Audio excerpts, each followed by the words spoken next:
5 reasons why you want to quit your job today. Reason 1, your boss doesn't give a shit about you, your well-being, or even what's best for the company. I did some research. 82% of respondents admit that they would prefer working from home as to working from the office. Everyone knows this, people prefer freedom. 64% of them said that they would be more productive working from home and feel less stressed. Okay, so why is this not happening? This is where the managers say, well, they are actually lying. They're not as productive as they could be from the office. Different study. 94% of 800 employees said that productivity was the same as or higher than it was before the pandemic, even with their employees working remotely. This takes the whole spectrum of people. It says that we've actually become more productive after the pandemic. Here comes the weird thing. A whooping 72% of managers currently supervising remote workers would prefer all their subordinates to be in the office. The workers would love to work from home. They are more productive, they're less stressed, they feel better about themselves, but they would still prefer that they would stay in the office. And it's just because they need to show some numbers on the bottom line.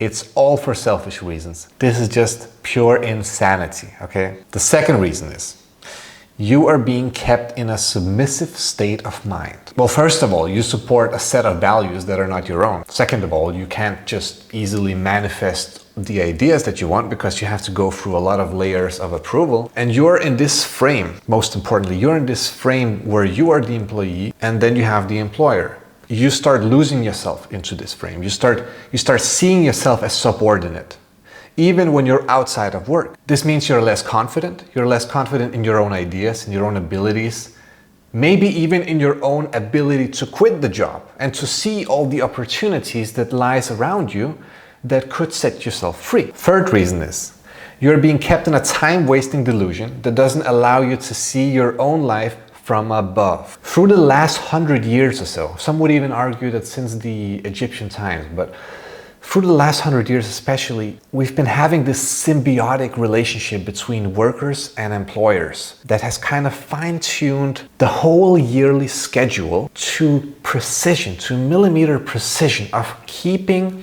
you, if you are an employee, hooked, okay? Hooked in this delusion that it is better for you to stay in this job than to leave it. And this is done through a lot of ways. One of them is that you're only allowed to have 2 weeks of vacation.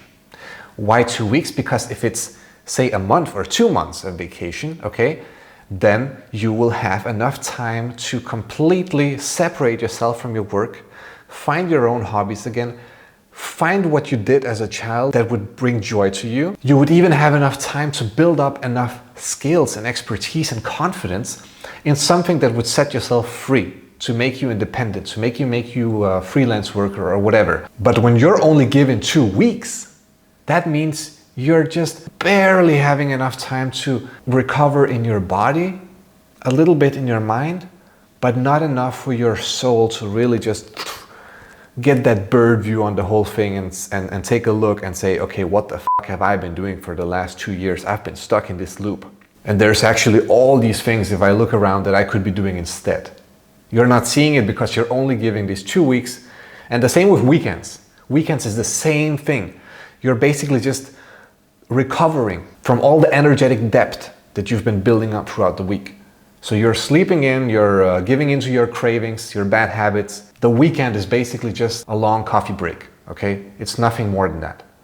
That's why a year can pass you by, a decade can pass you by, and you don't even notice it. So you basically borrow energy from your own free time to work for someone else. And if you're drinking coffee, you know, offices, they actually encourage you to have coffee breaks. Watch my previous video on coffee to have a further explanation. But this amplifies it like 10 times, because now you're not only borrowing your actual energy from your own free time that you would have available after work. No, you're actually also drinking coffee. So now you're taking extra energy, and you're even depriving your own sleep.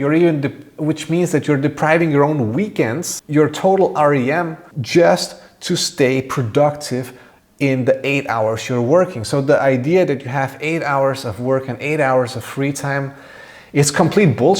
especially if you're drinking coffee. Then it's more like you have 40 hours of work during the week and 0 hours to your actual self.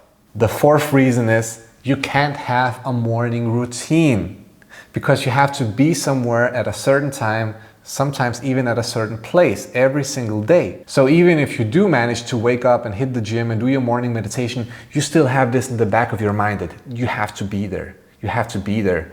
You have to get there, and you feel rushed, you feel stressed, and it's just so much harder to just completely disconnect from everything and just get to that perfect Zen state of flow that you need to be in to be a successful, high-achieving person in every single aspect. I'm talking about your health, your wealth, your relationship. Everything depends on your morning routine. Every single successful, super highly successful person out there has a morning routine that they follow vigorously, okay?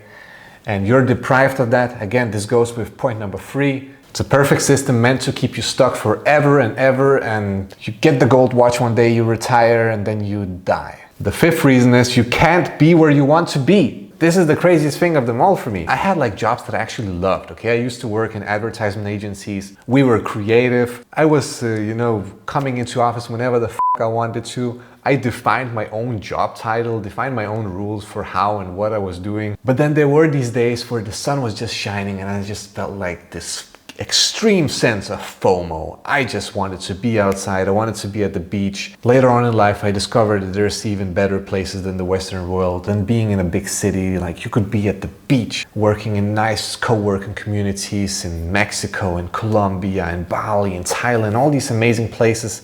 And that's all you think about when the sun is shining through your office glass window or your home office if you happen to work from home from 9 to 5. You're not more or less free. It's the same dynamic. You're just working from home. There's 2 ways to go about this. Either you just quit, you just go all in, you jump out of the airplane with no parachute, and you let uncertainty and fear and life kind of take care of you and then let you explore all these opportunities from a place of necessity. Because if you're in a position where you really need the money, you will find a way to get it, okay? Especially in this day and age, the information is out there. And the other option is gradual transition. You cut the mental tie to your job. You just say, f your boss, f all your co-workers, f everyone in there. They're not your friends. They don't want what's best for you, as we saw in the studies I demonstrated earlier. You cut the mental ties, you start prioritizing your energy, you quit coffee, you quit giving all your energy to your job, you wake up early if you have to,